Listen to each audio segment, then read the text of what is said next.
अस्सलामुअलैकुम। उम्मीद करता हूँ कि आप सब खैरियत से होंगे। आज की वीडियो में मैं आपको मोहब्बत में नाकामी की एक दास्तान सुनाना चाहता हूँ जिससे आपको बहुत कुछ सीखने को मिलेगा। इसके अलावा हम गिव अवे का रिमाइंडर भी देंगे इस वीडियो में। तो चलें शुरू करते हैं। पहले कहानी। एक मरतबा एक लड़का गाँव में रहता था जो कि बहुत ही सादा और दयानतदार था। उसने अपने गाँव से दीनी तालीमात मुकम्मल की और दूसरे गाँव माइग्रेट हो गया। जिस तरह आजकल हम करते हैं कि अपने छोटे शहरों से या किसी भी शहर से FSC और मैट्रिक करते हैं और फिर उसके बाद दूसरे शहर माइग्रेट हो जाते हैं यूनिवर्सिटीज़ में पढ़ने के लिए।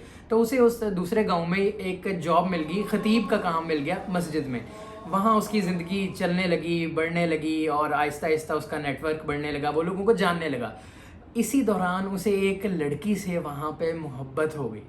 लेकिन मसला ये हुआ कि कुछ अरसे के बाद वो मोहब्बत आगे बढ़ नहीं पाई क्योंकि उस लड़की के घर वालों ने उस लड़की की शादी कर दी। और ये ख़बर, ये न्यूज़ इस लड़के के लिए बहुत शॉकिंग रही, जिसने इसकी ज़िंदगी में बहुत ही परेशानियाँ इकट्ठी कर दी। ये मायूस हो गया ज़िंदगी से कि अब मेरी ज़िंदगी में ज़िंदा रहने का कोई मकसद ही नहीं है, मैं क्या करूँगा ज़िंदा रह के, मुझे समझ नहीं आ रही कि मैं क्या करूँ। तो इसने फिर आहिस्ता आहिस्ता वक्त के साथ सोचा कि मैं इस गांव को छोड़ जाता हूं ताकि मेरी परेशानियां कम हो जाएं। ये वापस माइग्रेट कर गया अपने पुराने गांव और वहां जाके लिखना शुरू कर दिया। लिखते लिखते उस लड़के ने शायरी में ऐसी ज़बरदस्त महारत हासिल कर ली कि उसने एक कमाल का जिसे कहते हैं ना कलाम लिखा, जिसे उसके बाद 46 ज़बानों में ट्रांसलेट किया गया, यानी कि 46 लैंग्वेजेस में ट्रांसलेट किया गया।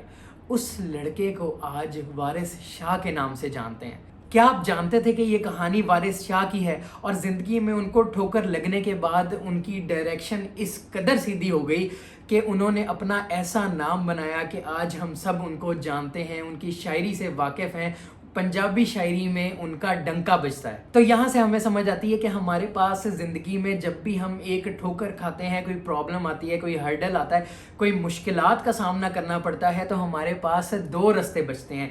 एक, या तो हम ज़िंदगी से मायूस होकर बैठ जाएं और हार जाएं कि जी ठीक है, मुझे ठोकर लगी, मैं हारा, मैं फेल हुआ, अब मैं आगे ज़िंदगी गुजारना नहीं चाहता, मेरा यहीं तक था, बस ठीक है। उसके बाद नॉर्मल, ये जिस तरह एक ड्रामे में खुदा और मोहब्बत में दिखाया हुआ है कि मोहब्बत में नाकामी हुई और वो दरबार पे जाके बैठ गया और हर चीज़ ज़िंदगी से उसने अपनी निकाल दी। या फिर दूसरा रास्ता ये आता है कि जब भी प्रॉब्लम आए, जब भी फेलियर्स आएँ, कोई मुश्किलात आएँ, हर्डल्स आएँ, आप उनसे सीखें, कुछ सीख के आगे निकलें। क्योंकि मुश्किलात हमारी लाइफ में हमेशा इसलिए आती हैं कि वो हमें सिखाएं, हमें तराशें, निखारें। यही जैसे आप समझ लें कि सोने को आप जब गर्म करते हैं ना तो वो कुंदन बनता है। तो इसी तरह इंसान की ज़िंदगी में जब मुश्किलात, प्रॉब्लम्स, हर्डल्स आती हैं तो इंसान निखरता जाता है, उसका कैरेक्टर खूबसूरत होके या फिर जिसे कहते हैं मैच्योर होके निकलता है, जो कामयाबी के लिए तैयार होता है। तो ये मेरा मकसद था आप लोगों को सिखाने का कि जब भी ज़िंदगी में मुश्किलात आएँ तो हार करना बैठ जाएं, थक करना बैठ जाएं, बल्कि उस सारे दुख को इकट्ठा करें और उसे एज ए मोटिवेशन लेके उसे मोटिवेशन बना लें अपनी, और अपनी स्पीड पहले से डबल कर दें कामयाबी के रास्ते पे। इंशाल्लाह आपका रास्ता बहुत आसान हो जाएगा। जैसे कि मैंने एक वीडियो लगाई थी गिव अवे अनाउंसमेंट, उसमें मैंने बताया था कि जी तकरीबन मेरे 13,000 से 16,000 सब्सक्राइबर्स थे। तब मैंने बताया था कि 30,000 सब्सक्राइबर्स होने तक जिसका कमेंट सबसे ज़्यादा पिन होगा उसको गिव अवे दिया जाएगा। तो आप लोगों ने इतना ज़्यादा सपोर्ट किया, इतनी ज़्यादा मोहब्बत, प्यार दिया कि माशाल्लाह से मेरे तकरीबन अब 27,800 के करीब सब्सक्राइबर्स हो चुके हैं और तकरीबन 2200 रह गए हैं 30,000 का माइलस्टोन अचीव करने में।